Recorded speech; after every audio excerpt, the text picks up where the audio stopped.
বিসমিল্লাহির রহমানির রহিম।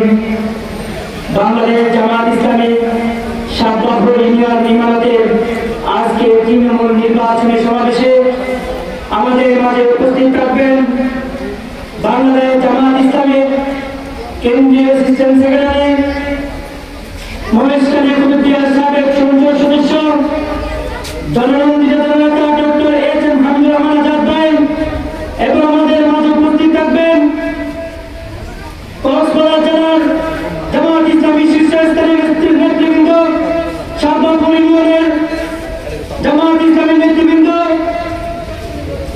আজকে আগত বাংলাদেশ জামাত ইসলামী তৃণমূলের কর্মীবৃন্দ, আমার সালাম গ্রহণ করেন। আসসালামু আলাইকুম ওয়া রাহমাতুল্লাহ।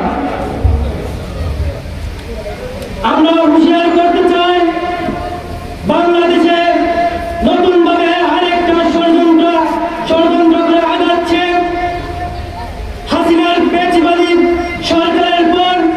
আমরা যে নতুন বাংলাদেশের স্বপ্ন দেখতে পাচ্ছি, সেই স্বপ্ন বন্ধ করার জন্য আরেকটা নতুন পেঁচিবাদী রূপ নিতে যাচ্ছে বাংলাদেশ জামাত ইসলামী ছাত্র শিবিরকে নিয়ে।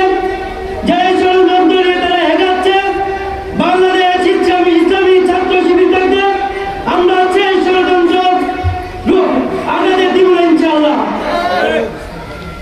আমাদেরকে দমানোর জন্য, আমাদের ক্যাম্পাসে দমানোর জন্য, আমাদেরকে গুপ্ত বলে জমাতে চেয়েছে, জঙ্গি বলে জমাতে চেয়েছে, কিন্তু এদেশের ছাত্র সমাজ তারা এগুলো গ্রহণ করে।